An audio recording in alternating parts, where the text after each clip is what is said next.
Okay then everybody, now we come to one of our posher type of taps. If you've got this sort, the old lever job that goes around like this, turn the water off first, which I've just done, and to get this out, to get the top off to do any repairs to this, we've got to take this little bit out of here. It's the cold hot, shows you if it's on hot or if it's on cold. Now to get that out, we've got to use a little screwdriver to pop it out. Try not to break it if you can. It's a bit awkward, but I'll show you how to get it out. Get it in there like so and pop it out. I mean, I must admit I've just taken this out just to make sure it will come out on the video, but they are a bit awkward to get out first off. Okay, put a plug in the sink if you don't want to lose it down the sink. Okay, make sure that you keep a hold of it and try not to mark it too much when it comes out. Okay, next, inside there, there is an Allen key. It's not an easy thing. I don't know if you can see it in there.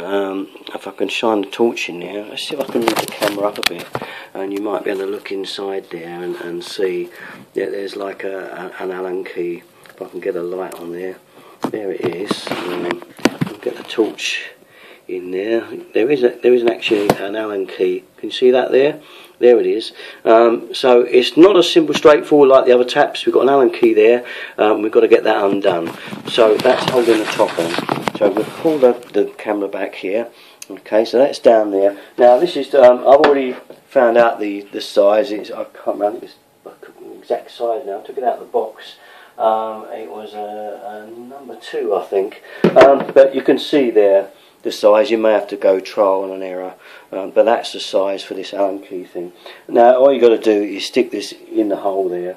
I'm sure you won't be able to see much because I've got to put the thing on there and undo this Allen key.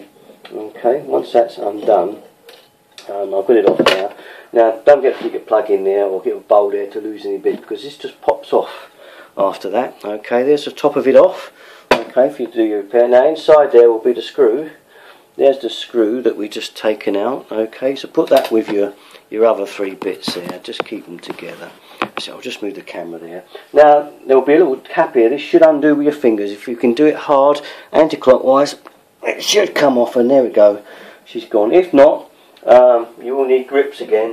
But obviously, like before, make sure you cloth it up like so. Don't just try and put grips on it.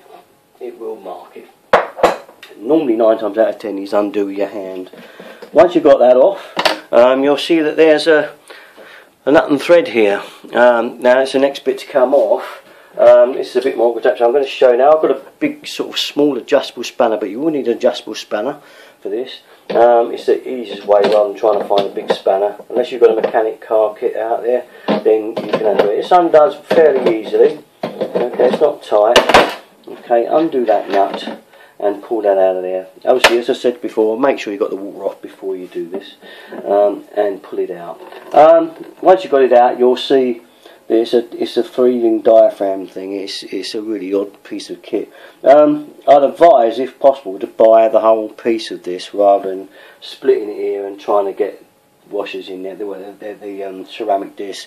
But you can, once you've got it out, you can take that off and do the ceramic disc if you want. But personally, I'd buy the whole thing if you could get it, if it's obtainable, and just really the whole part. Now when it goes back in, you'll see these 2 little lugs here. These 2 little lugs line up with 2 little lugs inside the tap. If I can show you on the video there, you'll see the 2 little lugs on the tap. There they are down there. See those lugs? Okay. It's got to go into those 2 and it'll line up. So we've got the camera back there.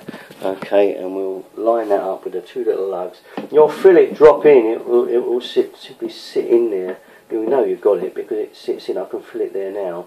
And once it's in there, put your screw back on and tighten back up. Basically, give it a little. It doesn't need to be dead tight, but just enough, obviously, to do the job.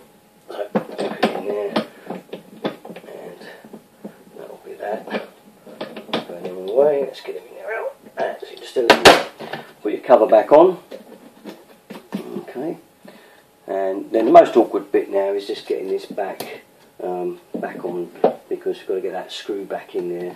I tend to get the screwdriver and put it on if you put it on there like that ready, and then find the hole in there, you should feel it and you can get it started. There you go, I've started it already.